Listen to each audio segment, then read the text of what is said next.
Ang ibabahagi ko po sa inyo ay ang tungkol sa pananampalataya at karunungan. Ito po ay may relasyon sa pagsubok na nangyari sa aking buhay sa loob ng 5 taon na pagkagamutan ko. Na ako ay ma-detect na naka-active ang cancer cells ko. Ito po ay hindi ordinary na bagay nung narinig ng mga anak ko. Mas matindi po ang iyak nila at ang dagok para sa kanila. Pero ang pinanghawakan ko lang po ay ang pananampalataya ko sa Panginoon. Amen. Sabi po dito sa Santiago, buksan natin at sama-sama natin basahin. Chapter 1, verse 2. Mga kapatid, magala kayo kapag kayo ay dumaranas ng iba't ibang pagsubok, sapagkat alam ninyo na lalong magiging matatag ang inyong pananampalataya matapos ninyong pagtagumpayan ang mga pagsubok na yan. At dapat kayong magpakatatag hanggang sa wakas upang kayo'y maging ganap at walang pagkukulang. Yan muna po tayo. Amen. Mga kapatid, sa experience ko po talagang ang binibigyan po ng pagsubok ay yung mga taong nananampalataya at malapit sa Diyos. Bakit po ko nasabi yun?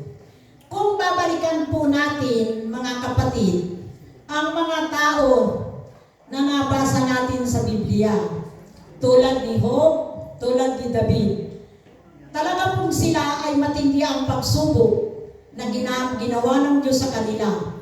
At tulad ni Satanas, inilapit niya pa si Job sa chapter 2 sa Panginoon para subukin ang kanyang pananampalataya. Pero kahit po sa matinding pagsubok na yun, sinabi lang ng Panginoon na huwag mo lang siyang papatayin. Yan ang sabi ng Panginoon. Kaya lahat ng gawa ng kaaway ginawa ni kay Job. Pero hindi po siya nagtagumpay. Kaya tayo dapat ay panghawakan natin yung pangako ng Diyos sa atin.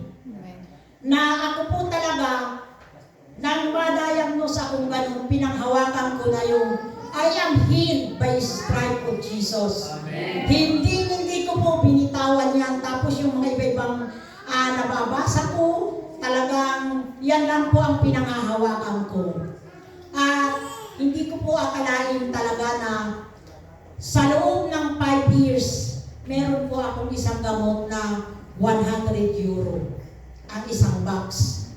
Pero tuloy-tuloy po yun. Every year po nagkakaroon ako ng revision. At ang pinakamaganda po at halos maiyak talaga ako noong last January 13 ay nai-revision po ako. Ngayon, sabi po sa akin ng mga espesyalista, you are totally healed. Amen. And cancer free. Kaya po, ako, nagtugtog ako ng kampana. Sabi po sa akin, ring the bell for victory. Amen. Hindi, ako po, iyak na ako ng iyak, tuwang-tuwa ako, and thank you Lord, sabi ko gano'n. Pero di minsan po, hindi talaga sumagi sa isip ko na baka, ay mamamatay na yata ako. Hindi po basta ang pinawahawakan ko, by the stripe of Jesus, I am healed. Amen. Lagi po yan, araw-araw ko kino-confess, kahit hindi ako masyadong nakakapag-pray, basta hindi ko tinitigilan po yun. Kaya, tuwang-tuwa po ako dahil si Lord, talagang sabi niya sa akin ay, totally healed ka na. Dahil sa pananampalataya mo. Yes. Kaya, sabi, ito lang po, pinakahawakan ko rin yung 1 Peter 5:7. Yan po sa ulo ko. Sa Panginoon lang tayo magtiwala. Cast your cares upon the Lord. Lagi ko po yung lagi lagi ko po yung minimeditate, nasa Diyos lang tayo magtitiwala talaga. Kasi anumang pagsubok, at saka sa mga naranasan ko po na ganun na nadidig ako na ang pagkakaalam ko, kaya ang tao na may matibay na pananampalataya at paninindigan sa kanyang pananampalataya grounded, ay kaya siya ang binibigyan ng Diyos ng matinding pagsubok dahil ipiniprepare niya tayo pag siya ay dumating. Amen. Talagang nasa kanya po yun na handang-handa ka na kung sakaling dumating yung pinakamamatinding pagsubok, lalo na po kung binabasa natin yung pahayag. Pag ikaw po ay nagbabasa, parang kikilabutan ka. Yan, talagang matatats ka. Mapapaliwanag sa iyong mabuti ng Holy Spirit na kailangan lagi tayong handa. Kasi pag dumating ang pagsubok na talagang pong matindi, na halos ikakamatay natin, ay meron pong tagumpay sa dulo nito. At minsan nga po, nakapanaginip ako ng birthday ko na nakita ko talaga na pumasok ang tubig dito. Pero hindi po yan lumabas. At 5 lang ang nakita kong nakatayo. Lahat yan ay na-slave. Nagulat ako. Bakit pag tuwi po akong magbe-birthday, nananaginip ako parating tubig? Dahil ang tubig ay buhay. Yun ang pagkakaano ko analyze ko sa panaginip ko. Kaya nagtitiwala tayo lagi sa Panginoon at kailangan kung hindi po natin alam ang sagot sa ating mga problema, kay Lord po tayo maghingi ng wisdom. Kasi siya po yung magbibigay ng tumpak na sagot kung bakit natin dinaranas ang ganitong mga problema. Dahil ang lahat ng problema may solusyon. Dahil ibibigay ng Diyos sa atin iyan dahil alam ng Lord kung paano tayo lalapit, magtitiwala, at kung paano ngayon tayo mananalangin na matibay, at kung hindi lang kung walang problema ay saka lang tayo magpipray pag wala na tayong problema, hindi tayo magpipray.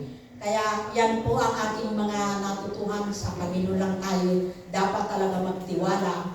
Kasi ang Panginoon, kahit kung buhay natin, sa Kanya lang natin titiwala dahil alam natin na Siya lang ang nakakaalam kung kailan. Kaya po, minsan nga, nung isang araw, yung kaibigan ko, nabasa ko, yung mami niya, yung biyana niya, bigla namatay. Ay, mas bata pa yung sa akin. Yan. Pero nagsisimula pa lang po siya makakilala sa Diyos. Ang pagkakaano ko po, analyze noon, alam na ni Lord kung saan siya pupunta. Alam na ni Lord kung ano talagang nararapat. Kaya kinuha na siya. Yan. Kasi minsan po ay napapanaginipan ko rin si Stefan. Yung mga nangyari, ganyan, mga kasama natin. Kaya basta po nagtiwala ka sa Panginoon, kahit ngayon din, ay kukunin ka na, wala ka pong kaba. Amen. Wala tayong kaba niyan dahil alam na natin. Magtiwala lang tayo. At saka, hindi tayo po matakot sa kamatayan kasi pinangon na tayo ng Panginoon doon. Basta ang panghawakan po natin ang kanyang pangako at ang kanyang mga salita. Hindi tayo maliligaw.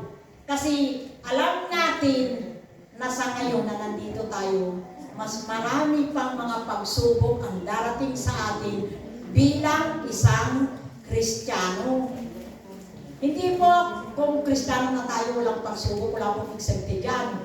Lahat tayo ay daranas at mas mahigpit ang pagkakaunawa ko na tulad ng mga nabasa ko sa Bible, sina David, sina Job, sina Daniel, mas matindi ang dadanasin na pagsubok ng mga mananampalataya na matatag sa Panginoon kasi doon makikita ng Panginoon na kahit buhay natin ang kunin ay hindi tayo mag-give up sa pagtitiwala sa mga salita niya.